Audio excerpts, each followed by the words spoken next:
Hello friends, welcome to my channel Ancient Vedic Astrology. I am your astro friend ज्योतिष गुरु श्री इंद्रजीत। सबसे पहले दोस्तों आप सबको दुर्गा पूजा और दशहरे का ढेर सारा शुभकामनाएं। आपकी सारी मुरादें पूरी हो, भगवान आपकी सारी इच्छाएं पूरी करे। आज दोस्तों हम लोग बात करेंगे ज्योतिष के दशा और अंतर्दशा के ऊपर। यूँ तो दशा और अंतर्दशा का फल निर्णय करने के लिए बहुत सारा सूत्र वैदिक एस्ट्रोलॉजी में मौजूद है, मार्केट में बहुत सारे बुक्स भी है, लेकिन कुछ सूत्र एकदम गोल्डन रूल्स होते हैं जो बहुत सारा चार्ट में टेस्ट करने के बाद हम लोग आपके सामने पेश करते हैं। ज्योतिष के जो विद्यार्थी हैं, जो लोग ज्योतिष पे इंटरेस्ट रखते हैं, सबको कुछ ना कुछ फ़ायदा होगा, यही आशा रखते हैं, इसीलिए आपके सामने पेश कर रहे हैं कुछ ऐसे सूत्र गोल्डन रूल्स की तरह। मान लीजिए किसी एक प्लैनेट की महादशा चल रही है, जैसे मान लीजिए शनि का महादशा स्टार्ट हुआ। शनि सुन के घबराने की बात नहीं है, जस्ट एग्जाम्पल के तौर पर कह रहा हूँ।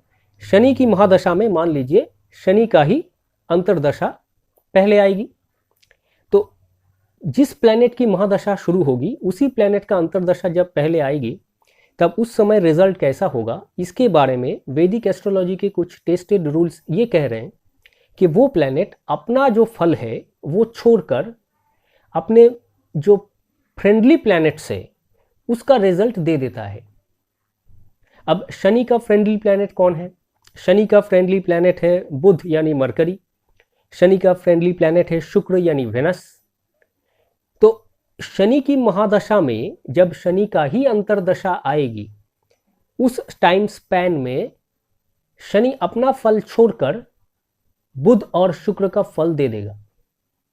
अब बुध और शुक्र आपके चार्ट में अगर अच्छे स्थिति में हो, अच्छे किसी हाउस को रिप्रेजेंट करता हो तो फल तो अच्छा ही होगा। लेकिन अगर बुध खराब पीड़ित है, कमज़ोर है, नीच का है, छठवें या आठवें घर के साथ रिलेशन बना के रखा है, तो शनि की महादशा में, शनि की अंतर्दशा में रिजल्ट खराब होंगे। यूँ तो देखा जाएगा शनि अच्छा है, शनि आपके चार्ट के हिसाब से मान लीजिए चौथे या फिफ्थ हाउस का मालिक है, सिक्स्थ या एट्थ हाउस के साथ कोई रिलेशन नहीं है, फिर भी खराब रिजल्ट आ रहा है। ये दशा अंतर्दशा के कुछ अद्भुत नियम है दोस्तों। ये रहा पहला रूल, यानी जिस प्लैनेट की दशा स्टार्ट होगी उसी की अंतर्दशा में जो टाइम स्पैन मिलेगा उसमें वो अपना फ्रेंडली प्लैनेट का रिजल्ट दे देगा। मान लीजिए सन की दशा में सन की ही अंतर्दशा स्टार्ट हुआ है। सन इज ए फायरी प्लैनेट, तो इस फायरी प्लैनेट के जो फ्रेंड्स है वो है मंगल और जुपिटर।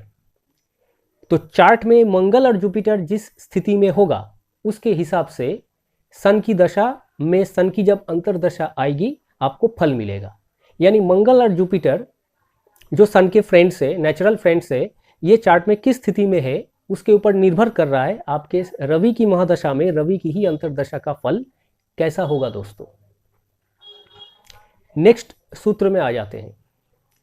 किसी एक मैलिफिक प्लैनेट के साथ, नेचुरल मैलिफिक यानी रवि, शनि, राहु, केतु, मंगल, ऐसे जो नेचुरल मैलिफिक प्लैनेट है, किसी भी नेचुरल पाप ग्रह मैलिफिक प्लैनेट के साथ अगर दो शुभ प्लैनेट कनेक्टेड हो जाए, दो शुभ प्लैनेट कंजंक्शन में कनेक्ट होंगे तो बढ़िया है, नहीं तो एस्पेक्ट से भी कनेक्ट हो सकते हैं। दो शुभ प्लैनेट यानी बृहस्पति, शुक्र, चंद्र ऐसे हो गए नेचुरल बेनिफिक। तो उस नेचुरल मैलिफिक प्लैनेट के साथ अगर दो नेचुरल बेनिफिक कनेक्ट हो गया तो उस जो नेचुरल बेनिफिक दो प्लैनेट है उन दोनों की दशा अंतर्दशा में आपको उस नेचुरल मैलिफिक प्लैनेट का रिजल्ट मिलेगा। बता देते हैं। मान लीजिए सन एक नेचुरल मैलिफिक प्लैनेट है, इसके साथ दो नेचुरल बेनिफिक शुभ प्लैनेट कनेक्टेड हो गए। मान लीजिए जुपिटर और वेनस सन के साथ मौजूद है। जुपिटर वेनस दोनों ही नेचुरल शुभ प्लैनेट है, उसके साथ सन कनेक्टेड हो गया।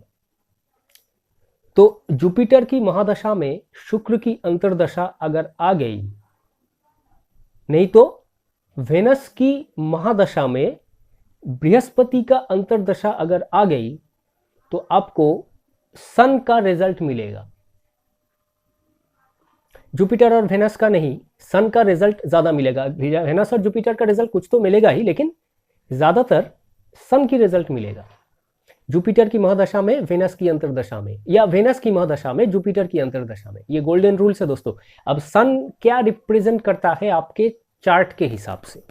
मान लीजिए आपका लग्न यहाँ पे है, मान लीजिए ये एसेंडेंट है, कर्क लग्न, तो कर्क के बाद सिंह आता है, लियो, सन उसका मालिक है, तो ये लग्न है, तो लियो क्या है, सेकंड हाउस है ना। तो सेकंड हाउस का रिजल्ट मिलेगा। सेकंड हाउस मतलब आपका इनकम। सन क्या रिप्रेजेंट करता है, गवर्नमेंट सेक्टर।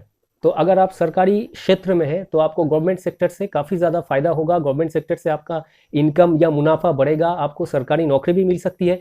यानी आपको बृहस्पति की महादशा में शुक्र की अंतर्दशा, या शुक्र की महादशा में बृहस्पति की अंतर्दशा में रवि जो हाउस को रिप्रेजेंट करता है उसका रिजल्ट मिलेगा। जुपिटर और वेनस के अपने अपने रिजल्ट को सप्रेस करके। ये गोल्डन रूल नंबर 2 है दोस्तों।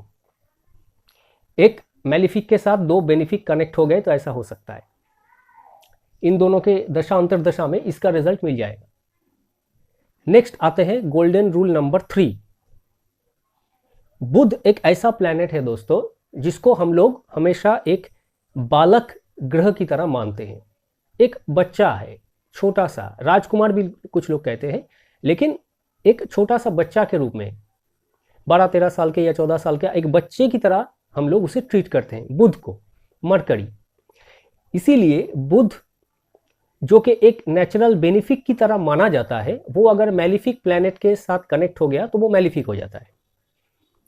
तो बुध अगर दो मैलिफिक प्लैनेट के साथ कनेक्ट हो गया, मान लीजिए दो मैलिफिक प्लैनेट कोई भी है, शनि है, रवि है, राहु है, केतु है, मंगल है, ये जो सारे मैलिफिक प्लैनेट है, पाप ग्रह, इनके साथ अगर बुध कनेक्ट हो गया कंजंक्शन से, जैसे यहाँ पे देखिए दोनों बेनिफिक के साथ रवि एक जगह में बैठा है, इसको कहते हैं कंजंक्शन, एक जगह में एक साथ बैठा है। तो बुध के साथ भी अगर दो मैलिफिक प्लैनेट ऐसे कनेक्ट हो गए कंजंक्शन में, एस्पेक्ट से भी कनेक्शन हो सकता है, लेकिन एस्पेक्ट से बढ़िया होता है अगर कंजंक्शन में कनेक्ट हो। बुध अगर ऐसे दो मैलिफिक प्लैनेट के साथ कनेक्ट हो जाए तो बुध अपने दशा में या अपने अंतर्दशा में, बुध की दशा में, बुध की अंतर्दशा में आपको उस मैलिफिक प्लैनेट का रिजल्ट मिलेगा। जैसा कि मान लीजिए ये लग्न है, असेंडेंट है, मान लीजिए यहां पे बुध है, इसको भूल जाइए, इसको हटा देते हैं। ये लग्न हो गया, असेंडेंट हो गया, तो ये 7th हाउस हो जाएगा। ये असेंडेंट है तो ये 7th हाउस है। लग्न में बुध बैठा है, बुध के साथ मान लीजिए दो मैलिफिक प्लैनेट बैठा है, सन बैठा है और मान लीजिए शनि बैठा है, सैटर्न बैठा है। कर्क लग्न में, ये कैंसर लग्न है, ऐसी समझाने के लिए हमने ले लिया, ये कैंसर लग्न है, लग्न में बुध बैठा है, बुध के साथ रवि और शनि दोनों बैठा है। तो इसी चार्ट के हिसाब से जब बुध की दशा में बुध की अंतर्दशा आएगी, बुध अपने फ्रेंडली प्लैनेट का रिजल्ट देता है, ऐसा मैंने कहा था, है ना। किसी प्लैनेट का उसी की अंतर्दशा में फ्रेंडली प्लैनेट का रिजल्ट आएगा, लेकिन बुध एक ऐसा प्लैनेट है, ये सिर्फ बुध के लिए है, किसी और के लिए नहीं। बाकी सारे प्लैनेट की अपने दशा में, अपने ही अंतर्दशा में वो फ्रेंडली प्लैनेट का रिजल्ट देता है। गोल्डन रूल नंबर 1 में मैंने एक्सप्लेन किया था। बुध के लिए बुध बालक ग्रह है। बालक क्या होता है, जो देखता है वही सीखता है। खराब चीज देखेगा तो वही सीखेगा, अच्छा चीज देखेगा तो उसके अच्छे संस्कार आएंगे। तो बुध जो कि एक बालक प्लैनेट है, जो दो मैलिफिक प्लैनेट के साथ लग्न में बैठा है, सन और सैटर्न, तो बुध अपने दशा और अपने अंतर्दशा में सन और सैटर्न का रिजल्ट दे देगा। अब इसमें देखिए, इसमें रिजल्ट काफी क्रिस्टल क्लियर है, क्योंकि बुध 7th हाउस को दृष्टि दे रहा है, एस्पेक्ट दे रहा है, और 7th हाउस में सन और सैटर्न दो मैलिफिक प्लैनेट का भी 7th हाउस में दृष्टि जा रहा है, क्योंकि सारे लग्न में बैठे हैं और 7th हाउस में कोई प्लैनेट नहीं। तो इस केस में सन और सैटर्न दोनों क्या है, सेपरेटिंग प्लैनेट। जिस चीज को देखता है उसको सेपरेट कर देता है, लाइवली जो थिंग्स है। तो 7th हाउस में क्या होता है, रिलेशनशिप, लाइफ पार्टनर, पति के लिए पत्नी, पत्नी के लिए पति, तो दो सेपरेटिंग प्लैनेट 7th हाउस को देख रहा है, यानी बुध की दशा, बुध की अंतर्दशा में दो सेपरेटिंग प्लैनेट का अगर रिजल्ट मिलेगा तो वो आदमी अपने पत्नी से सेपरेट हो जाएगा, या अपनी पति से वो औरत सेपरेट हो जाएगी, रिलेशनशिप ब्रेक हो सकता है। चार्ट में अगर ऐसा लिंक मिले और उसके साथ साथ 7th हाउस का लॉर्ड भी काफ़ी खराब हो तो ये लगभग कन्फर्म्ड हो जाता है। तो ये रहा गोल्डन रूल नंबर 3 बुध के लिए। मैंने ये तीनों रूल आप लोगों के सामने इसलिए पेश की कि ऐसे बहुत सारे रूल्स वैदिक एस्ट्रोलॉजी में पाए जाते हैं जिसको चार्ट के द्वारा टेस्ट करने के बाद ही उसको एकदम हार्ड एंड फास्ट रूल की तरह यूज़ किया जा सकता है, लेकिन सबसे पहले उसको कम से कम 50-60 चार्ट में टेस्ट किया जाना चाहिए, तब जाके एक्सप्लेन। उसके बाद भी कुछ प्रॉब्लम्स हो सकते हैं।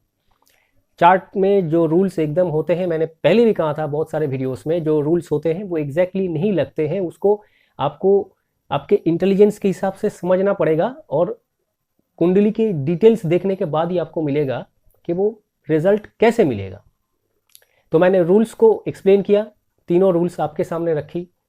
आशा रखते हैं आप लोगों को समझ में आया होगा। अगर कोई प्रॉब्लम आई है तो आप लोग मेरे साथ संपर्क कर सकते हैं। मेरा ईमेल आईडी, मेरा व्हाट्सएप नंबर आप लोगों को इस वीडियो के डिस्क्रिप्शन बॉक्स में मिल जाएगा। दोस्तों, आप लोगों को कोई प्रॉब्लम है, आप लोग कोई कंसल्टेशन चाहते हैं तो मेरा ईमेल आईडी और व्हाट्सएप नंबर आप लोगों को वीडियो के डिस्क्रिप्शन बॉक्स में मिल जाएगा। दोस्तों, आशा रखते हैं कुछ नया सीखने को मिला, और वीडियो अगर अच्छा लगा तो एक लाइक ज़रूर दीजिएगा। दोस्तों, फिर मिलेंगे एक नए वीडियो में कुछ नए जानकारी के साथ। तब तक के लिए धन्यवाद।